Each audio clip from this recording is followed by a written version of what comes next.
నమస్కారం. Scrub typhus పైన సమగ్ర అవగాహన, కారణాలు, లక్షణాలు మరియు నిర్ధారణ. స్క్రబ్ టైఫస్, దీనిని బుష్ టైఫస్ అని కూడా పిలుస్తారు. ఇది సోకిన చిగ్గర్ల అంటే లార్వామైట్స్ కాటు ద్వారా మనుషులకి ఇది వ్యాపిస్తుంది. దీనిని రెక్టోసైల్ డిసీజ్ అని Medicover hospitals women and child neonatology and paediatrics విభాగాధిపతి డాక్టర్ ఎం సాయి సునీల్ కిషోర్ తెలిపారు. స్క్రబ్ టైఫస్ సాధారణంగా రద్దీగా అపరిశుభ్రమైన పరిస్థితుల్లో నివసించే వారిలో ఎక్కువగా సంభవిస్తుంది. ఈ వ్యాధి చల్లని పర్వత ప్రాంతాలలో నివసించే ప్రజలలో కూడా కనిపిస్తుంది. గత 3 నెలల్లో మేము స్క్రబ్ టైఫస్తో 11 మంది పిల్లలకు చికిత్స అందించాము.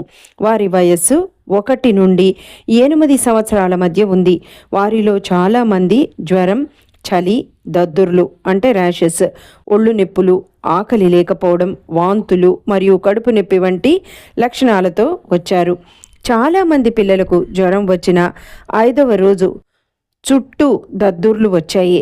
జ్వరం ప్రారంభమై 1 వారం తర్వాత ఆలస్యంగా వచ్చిన కొందరిలో థ్రోంబోసైటోపెనియా అంటే రక్తంలో ప్లేట్లెట్స్ తగ్గడం, రక్తస్రావం, న్యూమోనియా మరియు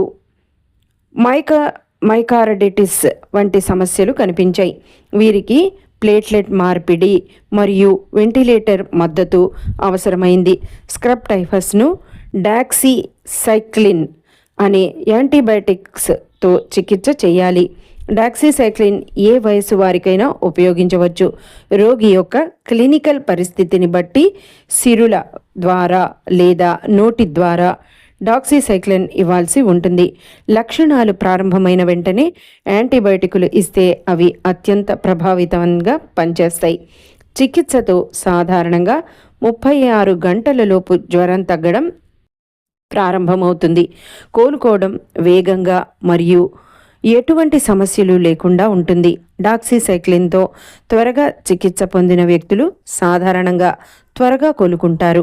సరైన చికిత్స అందకపోతే స్క్రబ్ టైఫస్ యొక్క మరణాల రేటు అంటే కేస్ ఫెటాలిటీ రేట్ 30% లేదా అంతకంటే ఎక్కువగా కూడా చేరవచ్చు అని ఆయన తెలిపారు. విన్నారుగా అండి, స్క్రబ్ టైఫస్ అనే జ్వరం గురించి. దీనిని ఏ పిల్లల్లో అయినా సరే జ్వరం వస్తే అశ్రద్ధ చేయకుండా తప్పకుండా డాక్టర్ల దగ్గరికి తీసుకెళ్ళి తగినంత చికిత్స చేయించండి. ఇలాంటి స్క్రబ్ టైఫస్ అనే జ్వరాల బారిన పడకుండా పిల్లల్ని కాపాడండి.